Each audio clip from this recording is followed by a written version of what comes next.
They gave humanity 72 hours to surrender. They sent the message in 43 languages. They broadcast it across every frequency humans had ever used: radio, satellite, quantum pulse, the old analog band from the 1940s that still drifted outward like ghost signals. They want to be sure. They wanted no misunderstanding. The Galactic Council of 11 civilizations, beings who had watched stars die, who had seeded atmospheres across 4 galaxies, who had ended wars before the combatants even knew they'd started, pointed their full collective attention at one small, warm, blue-green world sitting at the unfashionable edge of the Milky Way. And they said, surrender, or be unmade. They expected silence. They expected the particular quality of silence that species produce when they truly realize how small they are. The Council had heard that silence 407 times. It was a sound they knew well, a sound they had, in their quieter moments, learned to feel almost sorry about producing. What they got instead was a 2-minute audio transmission, a woman's voice, calm, almost bored, and, at the very end, so faint the translation array flagged it as background noise and almost filtered it out, the soft, unmistakable sound of someone smiling before they spoke. The Council spent 6 hours debating what the last 3 words meant. Finally, she'd said. Finally, like she'd been waiting, like humanity had been waiting. Like the 72 hours they'd been given was not a countdown to extinction, but a countdown to something else entirely. Something the Council, for all their ancient intelligence and accumulated wisdom, did not have a word for. They would learn the word soon enough. The word was ready. The message arrived on a Tuesday. Not that the Galactic Council knew what a Tuesday was or cared, or had any framework for understanding why the humans they'd just declared war on would later refer to the event with that particular casual specificity. It happened on a Tuesday, as if the day of the week mattered when the sky opened up and 11 alien civilizations told you to bend your knee or stop existing. But that was humans. That was always humans, pinning the enormous to the small, shrinking the incomprehensible down until it fit in a sentence they could carry around. It arrived on a Tuesday, and Dr. Sarah Vasquez was eating leftover rice when it hit every screen on Earth simultaneously. She was in her apartment in the research complex outside Bangalore, sitting cross-legged on her kitchen floor because the table was buried under 3 months of translated xenolinguistics papers, and she had given up clearing it sometime in March. The rice was cold. She was eating it anyway. The documentary playing on her laptop was about migratory patterns of Himalayan birds, which had nothing to do with her work and everything to do with the fact that her brain needed approximately 4 hours of total irrelevance every evening, or it started doing things she didn't enjoy. Then, every screen in the apartment went white. Not the soft white of a system notification. The hard white of a signal overriding everything. Cutting through the encrypted government channels, through the civilian networks, through the offline backup systems that weren't supposed to be reachable remotely at all. Hard white everywhere, and then a voice. The Council spoke in a sound that was not quite language, and not quite music, something that pressed behind the eyes and assembled itself into meaning without passing through the ears in any conventional way. The translation programs that various Earth governments had spent 11 years building, ever since the first confirmed signal in 2031, rendered it into every human language within 0.4 seconds. The message was not complicated. You are known. You have been observed. Your species presents an unacceptable variable in the stability matrix of this galactic sector. You are hereby given 72 hours to transmit formal surrender and accept Council designation as a protected non-combatant species. Failure to comply will result in immediate and permanent pacification. This is not a negotiation. This is a courtesy. The screens went dark. Sarah finished her rice. She sat for a moment on the kitchen floor with the empty container in her lap, the apartment silent. The Himalayan bird documentary paused on a crane mid-flight. She thought about the word pacification. She thought about the 11 years she'd spent learning to read Council linguistics, the 43 subdialects she could parse, the 17 years before that studying how communication systems evolved under existential pressure, and the specific and peculiar way that powerful entities always chose the softest words for the hardest things. Pacification, not destruction, not extinction, not war. Pacification, like they were a beehive, like they needed to be calmed. She set the empty container down on the floor. She opened her laptop. She pulled up the raw audio file of the transmission, the unrendered version, the one that still carried the original council frequency beneath the translation layer. She put on headphones. She listened for 40 minutes. Then, she opened a new document and started writing. The United Earth Security Council convened in 17 minutes, which was itself a minor miracle of bureaucratic physics. Heads of state appeared on screens from 6 continents. Military commanders who had been asleep were now very much not asleep. Intelligence directors who had been eating dinner on 3 separate continents abandoned their meals in various states. The chamber in Geneva that had been built specifically for this possibility, the first contact protocol chamber, which everyone had quietly hoped would never be used for something like this, filled with humans who were doing the specific kind of controlled breathing that people do when they're frightened and are professionally required not to show it. General Yusuf Okafor spoke first. He was a large, deliberate man, the kind of large that wasn't about size, but about the particular way he occupied space, like he'd made a quiet agreement with gravity. He had commanded 3 peacekeeping operations on 2 continents and had, 7 years ago, led the team that made first confirmed quantum contact with a Council scout vessel. He had shaken hands, metaphorically, with something that communicated in frequencies that made his back teeth ache. He was not frightened. He was something worse than frightened. He was resolved. "We have 72 hours, he said. "I want options." The options were collectively not good. Earth's Space Defense Network was 11 years old. It had been built in a rush of global cooperation that would have seemed impossible before 2031, after the first confirmed signals made it clear that humanity was not alone and that the neighbors were not small. It was, by any honest accounting, impressive. Railgun platforms in orbital rings. Missile batteries with AI targeting systems. A quantum disruption array that could theoretically scramble energy-based weapons within a 12,000-kilometer envelope. Theoretically. The Council civilizations have been spacefaring for between 2,000 and 40,000 years, depending on which member you're measuring. Their weapons systems operated on physics that Earth scientists were still arguing about whether they fully understood. The quantum disruption array was probably a toy to them. A harmless, endearing toy, like watching a child hold up a cardboard shield. The military options were presented. Sarah, who had been added to the call 7 minutes in because the protocol required a senior xenolinguist on the Security Council, and she happened to be the senior xenolinguist on call, listened to all of them. She listened with the same focused patience she brought to reading alien texts, not waiting for the conclusion, but listening for the shape of the thinking. What the thinking revealed about the thinker. What the fear underneath the options said about the people proposing them.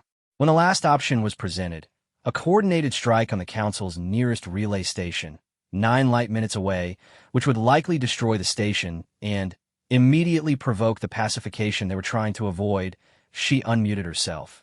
"May I speak?" General Okafor looked at her through the screen.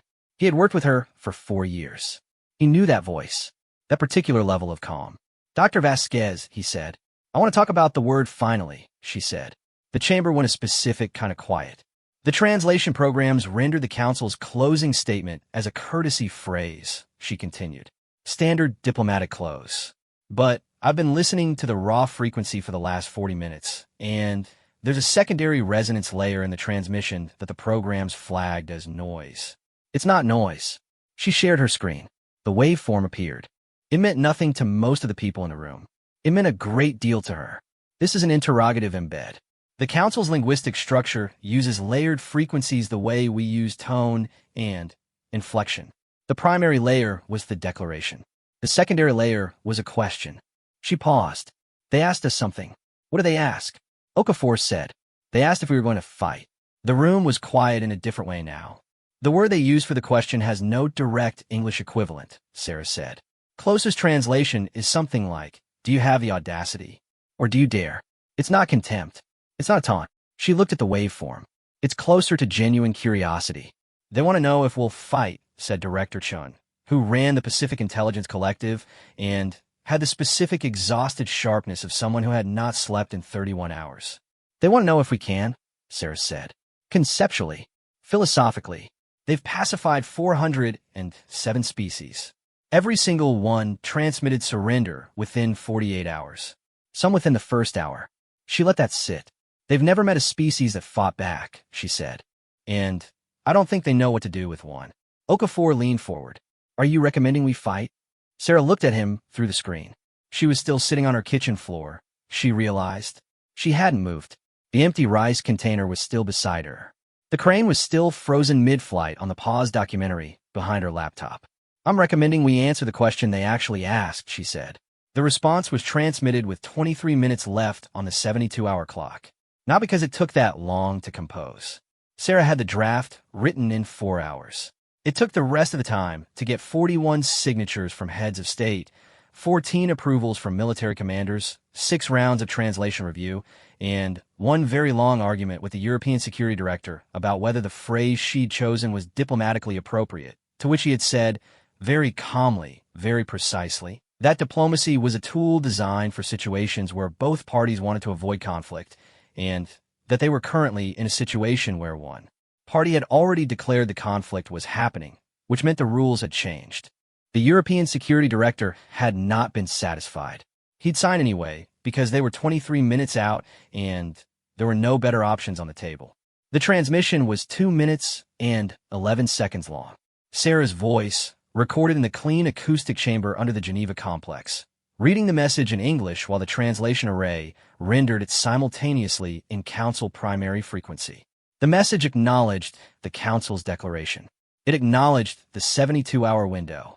It acknowledged every point the Council had made, clearly and without distortion, the way you acknowledge someone's argument before you dismantle it, not to validate it, but because precision matters and misrepresentation is its own kind of cowardice. Then it said, no, not we respectfully decline, not we request further negotiation, not any of the 17 diplomatic formulations that had been suggested in the 14 rounds of review. No, one word, in English and in Council primary and in the secondary resonance frequency that the Council used for genuine statements of intent. The frequency Sarah had spent 11 years learning to produce, the frequency that carried the meaning beneath the meaning, the frequency that said, this is not bluster. This is what we are. And then, at the very end, before the transmission closed, she added something that was not in the draft, not in the approved version, not signed off by anyone. 3 words, in Council primary only, in the resonance layer only, where the translation programs wouldn't render them for the Security Council members listening in. She added them because the secondary question had deserved a secondary answer, because they had asked if humanity had the audacity. She wanted them to know. The 3 words were, we have been waiting. And then, barely audible, barely a sound at all, the soft exhale of someone who has held something in for a very long time and is finally setting it down. The transmission closed. 71 hours and 37 minutes remained. The Council received the message. Their translation arrays parsed the primary layer, the secondary layer, the resonance embed. In the central chamber of the Council's nearest station, there was a silence that lasted 4 minutes and 17 seconds, an extraordinary amount of time for beings whose neural processes operated at speeds that made human thought look geological. Then, the eldest member of the Council, a being whose civilization had achieved spaceflight before humans had invented written language, said something that the translation arrays would have struggled with. Not because it was complex, because it was for the first time in 407 declarations of war, something they had genuinely not expected to say. Interesting. The Council sent a second message 48 hours after humanity said no. This one did not arrive on every screen simultaneously. It came through the dedicated quantum channel that Earth's communication team had spent 6 years building. A thin, fragile bridge of entangled particles strung between a relay buoy at the edge of the solar system and a matched array somewhere near the Council's nearest station. It was not impressive by galactic standards. It was, by every measure Sarah understood, the equivalent of 2 tin cans and a very long piece of string. It worked. The message came in raw Council primary. No translation layer. No diplomatic packaging. Just frequency. Just the resonant structures that, to properly calibrated instruments, looked like mountains and valleys and the shadows mountains cast at specific times of day on specific kinds of terrain, which was actually an almost accurate metaphor for how Council primary worked, layered topography of meaning rather than a linear left-to-right grammar of Earth languages. Sarah was the only person on Earth who could read it without running it through a program. She sat in the protocol chamber, headphones on, the raw signal playing through instruments calibrated to her specifications, and she read it the way she always read council text, not translating, exactly, more like letting the shapes mean things, the way an experienced reader doesn't see individual letters, but whole words, whole phrases, whole ideas arriving complete. When she was done, she took the headphones off and sat for a moment with her hands in her lap. General Okafor was on the other side of the one-way glass, watching through the observation window. He'd stopped asking if she was okay during transmissions. She never was, exactly, while receiving council primary. It did something to the visual cortex, left a temporary shimmer at the edges of things like your eyes were trying to process a color they didn't have a cone for. She'd explained this to the medical team 4 years ago. They'd put it in a report. The report had 17 classified stamps on it. Okafor waited. She came out of the chamber and sat down across from him at the table and said without preamble, "They want to meet." He waited for the rest of it. "They're sending an envoy. Physical. To Earth's surface." She set her notes on the table. Handwritten, because she thought better in handwriting, because the act of forming letters slowly was its own kind of translation. One vessel. Unarmed, or at least with weapons in non-active configuration. The distinction matters in their framework, I'll explain later. It'll arrive in approximately 90 hours. And they want to meet the person who recorded the transmission. The room had that quality again. The specific silence of people recalibrating. "They want to meet me," Sarah said, with the flatness of someone stating a logistical fact. "Why you specifically?" She looked at her notes. The word they use for what they want to do doesn't translate cleanly as meeting. The closest English approximation is something like assessment of unknown classification. When they encounter a species, they classify it. Threat level, technological tier, social complexity index, a dozen other metrics. Every species they've dealt with has classified clearly and quickly. She paused. "They can't classify us." Okafor absorbed that. "That's good. I don't know yet," she said. "It's new. That's what I know. We're the first thing they've encountered in a very long time that doesn't fit their existing framework. And the specific thing that doesn't fit is the transmission." She looked at him. "Not the no. The 3 words at the end. The words you added without authorization." "Yes." He didn't push on that. They'd had that conversation. It had been unpleasant. He'd been right to be angry. She'd been right to do it anyway. They'd arrived at a working understanding that required neither of them to say that out loud. "We have been waiting," he said. "What does that mean to them?" Sarah picked up her pen and turned it in her fingers, a habit she had when she was choosing words carefully. In council primary, the resonance layer I use for those words is reserved for what they call foundational statements. Things that are true about the nature of the speaker, not just the current situation. When a council member makes a foundational statement, they're not expressing a feeling or a preference. They're describing what they are. She set the pen down. "I told them that waiting, enduring, preparing, surviving while biding time is not something that happened to humans. It's what humans are." Okafor was quiet for a long moment. "Is that true?" he said. Sarah looked at him with the expression she reserved for questions that were right and uncomfortable at the same time. "Look at us," she said.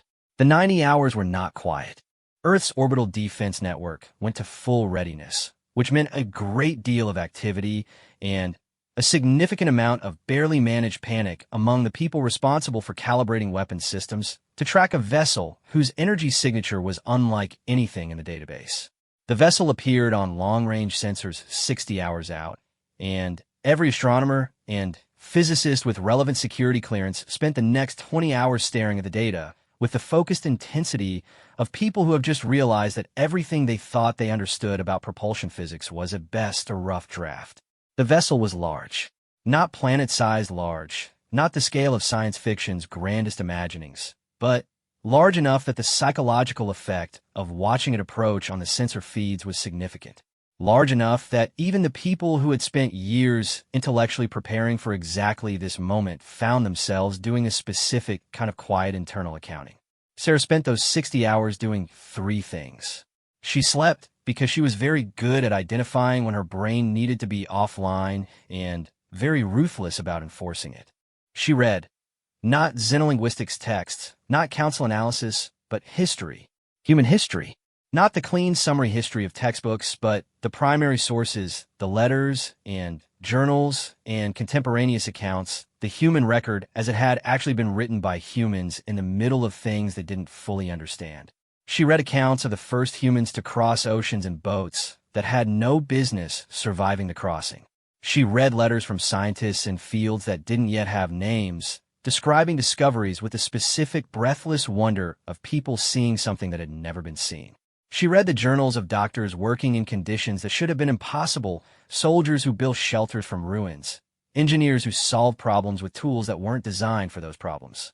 She was building something in her mind, a shape, a pattern. The third thing she did was prepare for the meeting. This was harder than the sleeping and the reading because she did not fully know what she was preparing for. She knew the council's linguistic framework. She knew their social protocols, the hierarchy of their 11-member civilizations, the specific ways that status was communicated in council primary. She knew which frequencies conveyed respect and which conveyed challenge and the several important frequencies that walked the line between them in ways that were dangerous to get wrong. What she didn't know was what they were going to do when they saw her. She had reviewed footage of every previous first contact scenario Earth had managed. The 3 confirmed visual contacts with council scouts over the past 11 years. The 2 exchanges that had gotten as far as something resembling dialogue. In every case, the council representatives had been visibly disorienting to the humans present.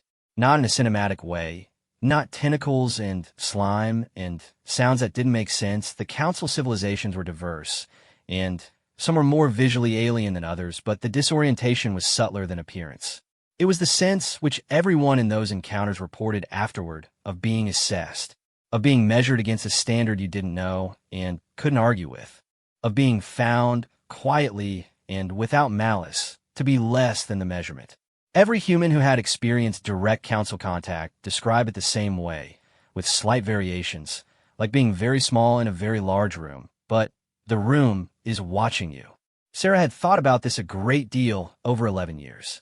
She had a theory about it. The theory was that the feeling of smallness was real, not imaginary, not just psychological, because the council was genuinely, factually, enormously larger than humanity in almost every measurable way. Older, more advanced, more powerful, more numerous. The smallness was accurate. What was not accurate was the conclusion most people drew from the feeling, which was that smallness meant weakness, that being outmeasured meant being outmatched. Sarah had spent 17 years before her xenolinguistics career studying evolutionary biology. She had written her doctoral thesis on survival adaptations in extreme pressure environments. The thesis had been titled, "With the Dry Humor That Tenure Had Made Possible, Winning by Not Dying, Persistence as a Primary Adaptive Strategy." She knew what smallness could do if it kept moving.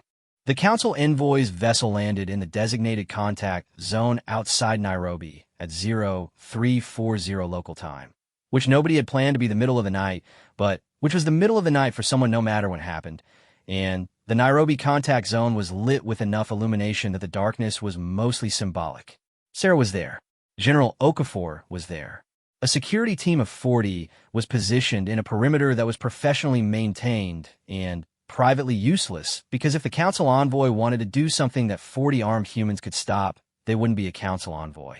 Director Chun attended via secure holographic link, because she had decided, correctly, that being present in person at a first physical contact was a situation where her specific skills were less valuable than Sarah's, and she was secure enough in herself to admit that. The vessel was black in a way that wasn't about color but about the absence of light reflection, as if someone had cut a shape out of the sky, and you were looking at what was behind it. A hatch opened. Light came from inside, not white, not any color in the standard visible spectrum, something that the human visual system processed as almost blue and filed under not quite right. 3 figures emerged.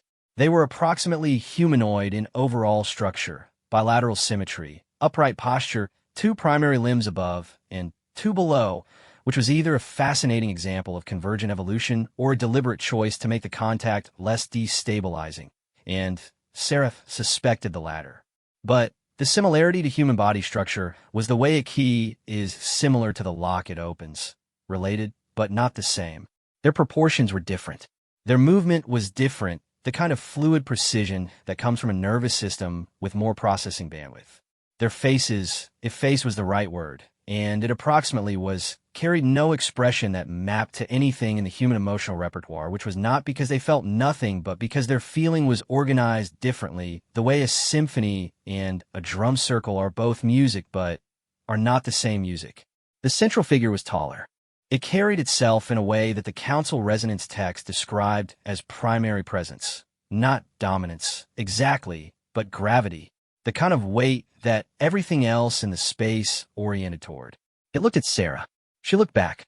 The council primary resonance that came off, it was not transmitted through any instrument. It was simply there in the way that heat is simply there when you stand near something hot, a pressure that the human sensory system processed as sound, but wasn't sound as light, but wasn't light as the feeling of standing at the edge of something very high and looking down. She had trained for this. She knew the shape of it. She let it wash over her without flinching, without stepping back, without the small involuntary postural collapse that the council likely expected. The figure was still for a moment that lasted approximately 4 seconds and felt considerably longer. Then it spoke. The words were in council primary, formal register, without translation, which meant it either didn't expect her to understand or it expected her to understand and wanted to confirm it. It said, "You are the voice from the transmission." She answered in council primary, formal register. "Steady. I am." Another 4 seconds. She was beginning to suspect that 4 seconds was this particular being's processing time for genuinely unexpected information. "You are afraid," it said. "Yes," she said. That was not a difficult admission. Fear was not weakness. She'd made her peace with that distinction around the age of 32. And yet you do not retreat. She held its attention. Whatever attention meant for something that processed information on multiple simultaneous levels, she held it as precisely and deliberately as she held her posture. "No," she said. "We don't." It studied her with something that the resonance text didn't have a clean name for. Not contempt. Not fascination. Something older than both. "Why?" it said, and the resonance beneath the word was the genuine register, the one reserved for actual questions. "Do you believe you can survive this?" Sarah was quiet for exactly one breath. "Because we have survived everything else," she said. Behind her, she knew, Okafor was very still. Ahead of her, the figure processed what she'd said for longer than 4 seconds this time. When spoke again, it dropped out of formal register into something she'd only seen in ancient council texts. A frequency so rarely used that she'd spent 3 years debating with colleagues, whether it was ceremonial or functional. She was now quite certain functional. It was the frequency used for an equal. Then it said we should speak seriously. Behind her, Okafor exhaled. Sarah didn't. She'd been breathing fine the whole time. The council envoy's name, rendered into something human vocal cords could approximate, was Vethari. It was not, Sarah understood, an actual name in the way humans use names, not a label assigned at birth that followed you through life and sat on your grave.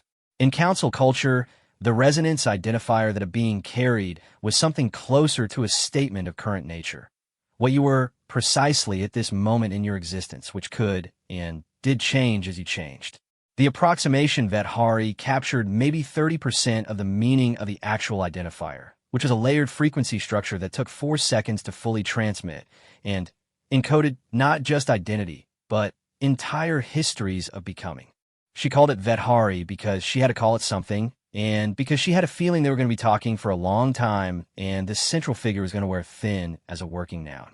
They met in the purpose-built contact facility 6 kilometers from the landing zone.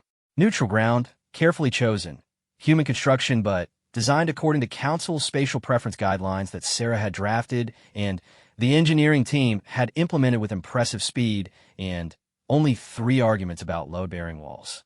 Circular room. No defined head of table. Lighting calibrated to work for both human visual systems and council light perception, which operated across a slightly wider spectrum than human eyes and processed intensity differently. The effect was that the room looked, to human eyes, like it was lit on a slightly overcast autumn afternoon, which Sarah found comfortable and which the security team had initially complained about, and then, after 6 hours in it, quietly stopped complaining about. Vethari sat. 3 of the 11 council civilizations had, somewhere in their evolutionary history, developed sitting as a resting posture. Vethari civilization was one of them. The similarity was close enough to be reassuring and different enough to be a constant, small reminder that reassurance was a feeling and not a fact.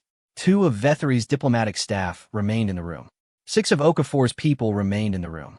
Everyone else was watching through feeds, which meant that most of the people with authority over the planet's response to this situation were seeing it on screens, and the 2 people physically present were Sarah and Okafor, which Sarah thought was probably the right distribution of placement to competence. Vethari opened the conversation in Council Primary, Equal Register, and Sarah answered in kind. This continued for 11 minutes before Okafor touched her elbow and said quietly, "Could you perhaps translate as you go?" She looked at him with genuine apology. "Yes. Sorry. She turned back to Vethari and explained the situation, and Vethari indicated, in a way that Sarah translated for the room as acknowledged, but was actually something closer to this is an endearing limitation. We will accommodate it. That it was willing to pace to Sarah's translation. The conversation was, by any external measure, extraordinary. By its internal texture, it was the most demanding thing Sarah had done since her doctoral defense, and that had been in front of 6 people who had spent 3 decades in the field and had published papers actively disagreeing with her thesis. Vethari was not hostile. This was in some ways more difficult than hostility. Hostility has edges you can work with, angles you can approach. Vethari was something she had no existing framework for, genuinely philosophically curious, in a way that something very old and very powerful is sometimes curious, which is not the excited curiosity of youth, but the measured, patient curiosity of something that has learned to be interested in things that surprise it, because surprises have become rare. Humanity had surprised it. Vethari wanted to understand why. The conversation began with what felt like logistics, the Council's specific grievances, the classification under which Earth had been flagged, the criteria for the unacceptable variable designation that had triggered the declaration. Sarah listened to all of it carefully and translated for Okafor and through him for the feeds, and as she listened, she built a picture of what the Council had thought it was looking at when it looked at Earth. The picture was not flattering. Humanity, in the Council's assessment framework, scored extremely high on technological advancement rate, faster than any species in the galactic record, measured by years from first recorded use of fire to first achieved spaceflight. Extremely high on communication complexity and social organization capacity. High on problem solving under constraint. These were good scores in the abstract. The problem was the other numbers. Humanity scored catastrophically on what the Council's framework called stability indices, markers of internal coherence, conflict resolution efficiency, resource allocation rationality. By the Council's measurements, humanity was a species that simultaneously demonstrated extraordinary capability and extraordinary self-destructive tendency. A species that could cure diseases and create them, build cities and burn them, feed itself and starve itself, reach other planets, and find reasons to resent each other on the journey there.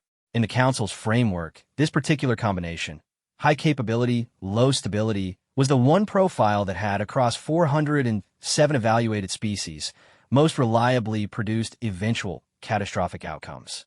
Not just for the species itself, for surrounding sectors. The Council had not declared war on Earth out of contempt. They had declared it out of a risk calculation.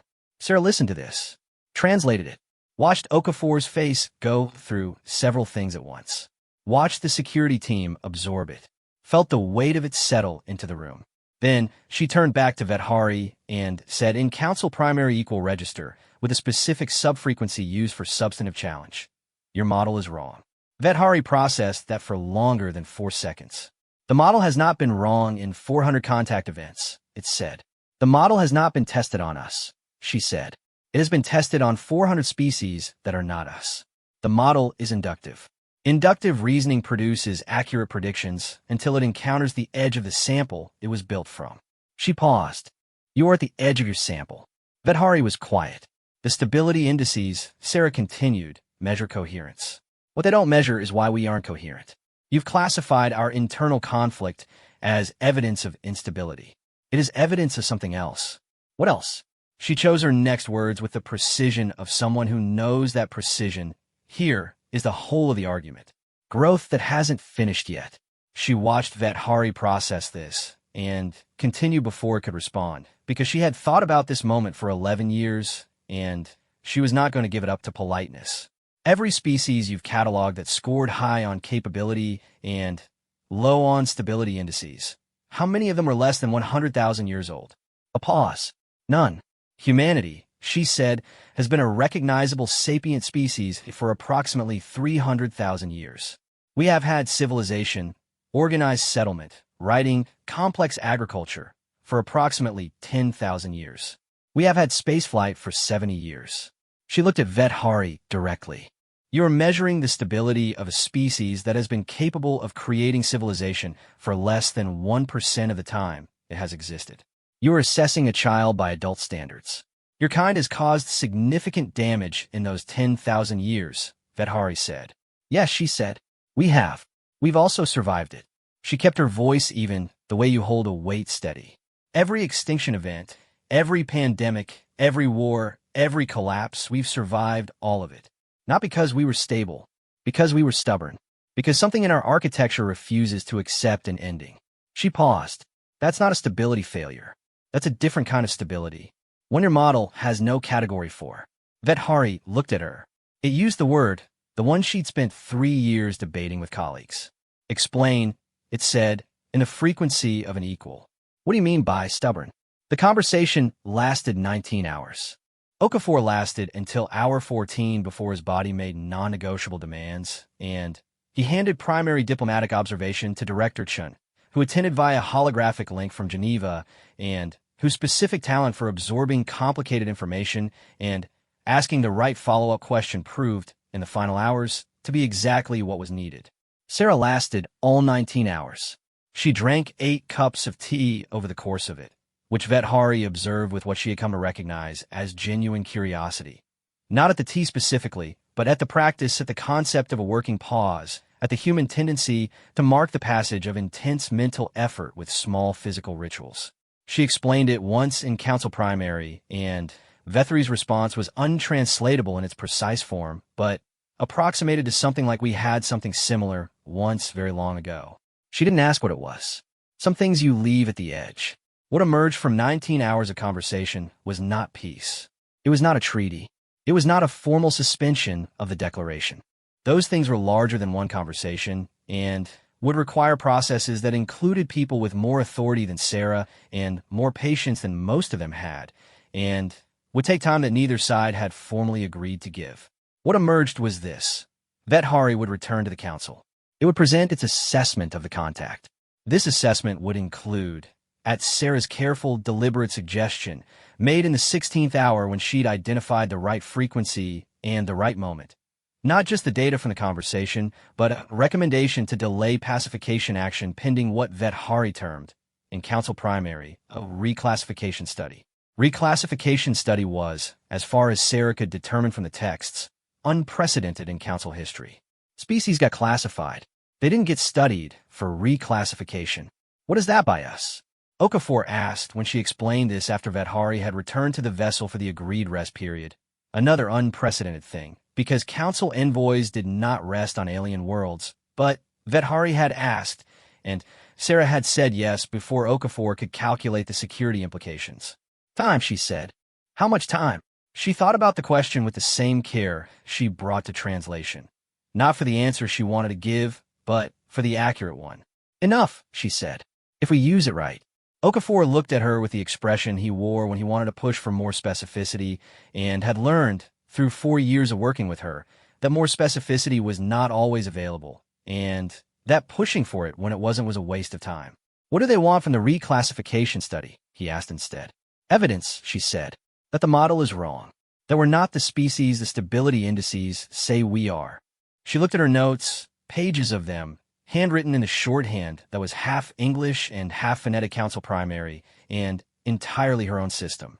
They want to see, and this is as close as I can get to the exact translation, they want to see if what they saw in me is representative of the species, or if I'm an exception. An exception to what?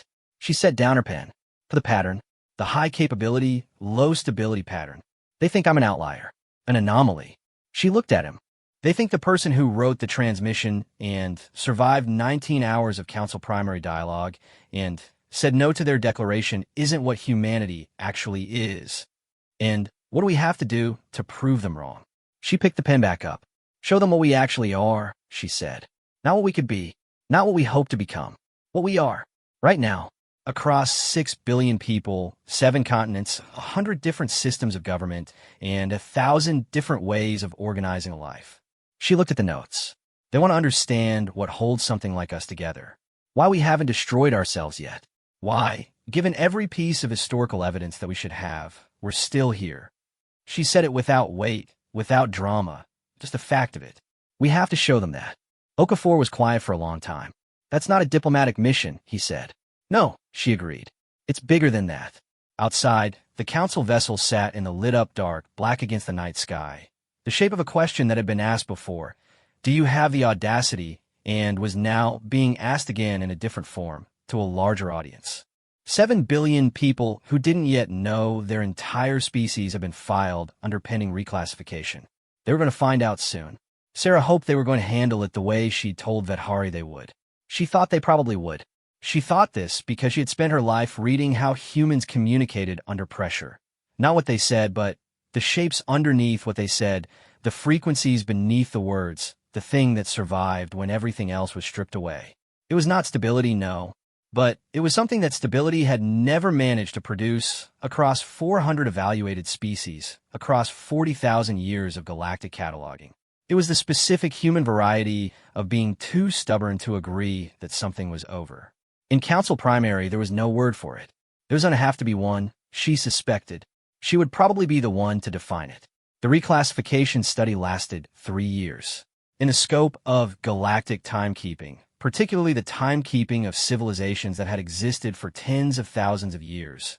3 years was the kind of interval that barely constituted a pause. It was the time between one thought and the next for a mind that measured its history in millennia. It was nothing, rounding error, background noise in the long signal of accumulated time. For humanity, 3 years was long enough to change almost everything. The study was not secret. The council had specified, in formal terms, that Sarah spent 4 days translating and 2 weeks arguing about interpretation with the Security Council, that the reclassification process required transparent observation of the species in standard operating conditions, which meant unfiltered, unmanaged, unspun access to humanity as it actually functioned. The council was not interested in Earth's best performances. They had already seen carefully managed diplomatic presentations from 400 species. They had produced exactly nothing that altered their models, because species under observation always selected for the behaviors they wanted assessed. The council wanted to see what humans did when they forgot someone was watching. This created approximately 600 separate bureaucratic crises across 41 national governments, because it was one thing to declare your species as unified and stable and trustworthy to an alien civilization, and another thing entirely to say, please observe us at all times, including when we disagree loudly, make terrible decisions, and argue about things that are objectively not important. The European Security Director had an 8-day crisis about it that Sarah heard about through Okafor in a tone that suggested she was not expected to resolve it, and that it would resolve itself, which it did, because the alternative was not resolving it, and every involved government had done the math on that option. The Council's observation network was already in place, had been apparently, for the better part of a century, passive sensor arrays that had been watching Earth's surface with the patient interest of something that knew, eventually, it would need to decide what to do about the interesting noise coming from that blue-green world. The data they'd accumulated before the declaration was extensive, which was why the stability indices were so precisely damning. The declaration hadn't been made in ignorance. It had been made in confidence. The confidence was what Sarah needed to break. She understood, at the beginning of the 3 years, that the study was not really a study of humanity in the abstract. It was a study structured around a specific question. Was Sarah Vasquez representative, or was she an exception? The council had met her. They had 19 hours of primary frequency dialogue with her. They had assessed her capability, her stability, her specific variety of stubborn that she'd explained in hour 16 as the thing that happens when a species learns that stopping is more dangerous than continuing. They had, in the formal language of Vethry's assessment, found her to be within the high end of the projected capability range, but outside all projected parameters for stability capability balance. In plain terms, she was not what the model said humanity looked like. Either the model was right and she was an outlier, or the model was wrong and she was a sample. 3 years to determine which. What the council observed in 3 years was not humanity's greatness. This was important. Sarah understood, with the precision of someone who had spent her career studying how meaning was communicated beneath the level of the speaker's awareness, that if Earth's governments try to curate a 3-year highlight reel of human achievement, the medical breakthroughs, the engineering triumphs, the moments of collective generosity and cross-cultural understanding, the council would see what they'd seen from every other species: managed performance. The peacock display, a species showing its best colors to avoid the predator. What the council saw instead was everything. They saw the ongoing arguments, the policy failures, the 3 separate international disputes that escalated and were resolved and escalated again, the flood in Bangladesh that the global community responded to with a speed and scale that surprised even the people organizing it, and also with a political argument about resource allocation that lasted 8 months and produced very little useful legislation, but a great deal of documentation. They saw the agricultural crisis in the Central African belt that humans solved with a combination of engineered drought-resistant strains and a distribution network that had no business working as well as it did, and did work, barely, by the skin of collective determination. They saw the wildfires. They saw the people who ran into them. They saw the climate conferences that produced insufficient commitments, and the grassroots movements that produced insufficient results, and the ongoing, grinding, imperfect, persistent machinery of species that knew it had problems larger than its solutions, and kept building solutions anyway. They saw the arguments within the arguments, the people who gave up, and the people who took over from the people who gave up, the scientists who spent careers on problems they would not live to see solved, the teachers and systems that were failing who kept showing up because the alternative was children who didn't learn to read, the doctors, the engineers who built things in places where building things should have been impossible, the completely ordinary people who, in moments of extraordinary demand, proved to be more than ordinary. They saw all of it, and because the council's observation network was passive and Earth knew it was passive and had been told the observation was non-directed, meaning the council wasn't sending questions, wasn't triggering responses, wasn't looking for anything in particular. There was no way to manage it. After the first 6 months, most of the people involved in the most interesting situations had simply forgotten they were being watched, the way you forget a security camera after you've seen it every day for long enough. Humanity just did what it did. Vethari returned in the middle of the 3rd year, which was not the agreed end of the study period. Sarah was in her office in Geneva. She'd relocated there at the beginning of the study to be closer to the Security Council and had, in 3 years, managed to bury the office in papers with the same commitment she'd brought to her kitchen table in Bangalore. The papers were different papers. The dedication was the same. Okafor called her. He said Vethari's vessel was an approach. He said it was on a direct trajectory. He said it was alone. She was at the contact facility in 4 hours. Vethari came off the vessel without its diplomatic staff. Just it and one administrative figure whose function Sarah understood to be something like a recorder, the council equivalent of someone whose job was to make sure the formal record of what was said was preserved accurately. That meant this was formal. That meant what was about to be said was going into the record. She met Vethari at the edge of the landing zone. There was no chamber prepared, no careful lighting, no room engineered to council spatial preferences. Just open air, the African plateau, morning light, a view that went a long way. Okafor stood 10 meters back. His team was further back. Sarah was close enough to see the details of Vethari's facial structure that she'd spent 3 years occasionally thinking about. Not with the distraction of fear, but with the professional attention she brought to anything she was still learning to read. Vethari spoke in council primary, equal register, without preamble. The council has completed its assessment. She waited. The model, Vethari said, requires revision. She breathed in, out, did not smile. Not yet. That was for later, for a room with no recording device, and Okafor, and probably a great deal of bad wine. The stability indices, Vethari continued, were designed to measure species at maturity. They were not designed to measure a species in active development. The distinction does not exist in the model because no previously evaluated species has presented at a developmental stage comparable to yours. You're the first. A pause. The Council has no category for a species that is simultaneously this capable and this young. What does that mean? Sarah said. It means, Vedhari said, that the declaration of war has been formally suspended. Another pause, 4 seconds exactly. And it means the Council requires a new category for classification. A developmental tier. One that accommodates the possibility of a species that is not yet what it will become. She was quiet for a moment with that. We didn't prove we were stable, she said. It was not a question. No, Vedhari confirmed. Asterisk, you're not stable.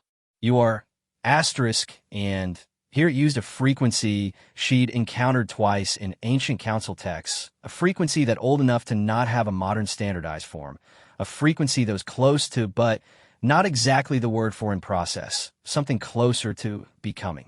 You are becoming, Vedhari said. The model does not account for becoming. It will need to. Sarah looked at it for a moment.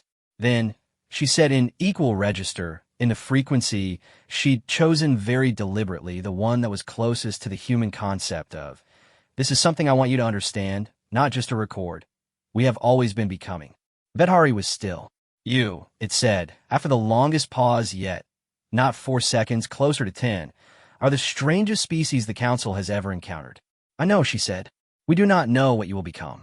Neither do we. This, Vedhari said, and the frequency under the words was not contempt, not fear, not the curiosity of something very old looking at something very small. It was something she couldn't name in any language she spoke, and she spoke more languages than anyone else on the planet, and the inability to name it felt, oddly, like the truest thing that had happened in 3 years. This, Vedhari said, is what none of the model's 407 data points had prepared us for. What? She asked. The possibility, it said, that the answer to what you will become is something we cannot predict. The Security Council met that evening. The formal suspension of the declaration was transmitted through diplomatic channels with all the procedural weight it deserved. Signatures, resonance authentication, Council primary protocols followed with the precision that Sarah had spent 3 years insisting on over the objections of people who thought precision was less important than speed. She understood that precision was how you made things last. Speed was how you got them done. You needed both, and you needed to know which one you were deploying at any given moment. Okafor sat beside her through most of the meeting. At some point, in a gap between briefings, he said, "You knew this was how it was going to end." She thought about that honestly. "I knew what I believed," she said. "There's a difference. You believe they'd back down. I believe the model was wrong," she said. "I believed we were different from what the model said we were. I didn't know if I was right. I didn't know if we'd get 3 years to prove it." She looked at the table, the wood grain of it, the specific texture of a thing that had just been an ordinary table until today and was now a table she would always remember. "I made a bet. On humanity. On what I know about humanity," she said. "Which is what I know about anything. The thing underneath the thing. The frequency below the word. What we actually are when the performance drops and nobody's watching." She paused. They watched us for 3 years when nobody was watching. And what they saw was what I said it was. Growth that hasn't finished yet. Okafor nodded slowly. Outside, the world was doing what it always did. Arguing and building and failing and trying and getting back up and trying again without any particular awareness that it had just been seen clearly, possibly for the first time, by eyes that had looked at species for 40,000 years and never seen anything quite like this. Vethari's vessel rose from the plateau in the early evening, banking west against the sky that had gone the specific orange gold of a day ending. Sarah watched it from the window of the facility until it was gone. She thought about becoming. She thought about what 408 data points looked like if the 408th one changed the model. She thought about the 3 words at the end of the first transmission, the ones she'd added without authorization, in the frequency the Council reserved for foundational statements, for things that were true about the nature of the speaker, not just the situation. We have been waiting. And then the soft exhale, the release, the sound of something set down after very long carrying.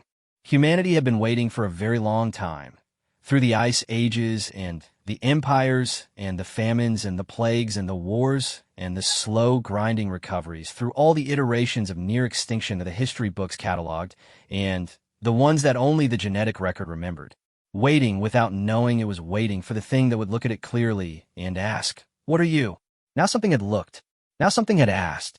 And humanity had answered the only way it knew how, imperfectly, loudly, inconsistently, stubbornly, in 43 languages and one borrowed alien frequency, across 3 years of being exactly what it was without apology or management. And the answer had been enough. Not because it was clean, because it was true.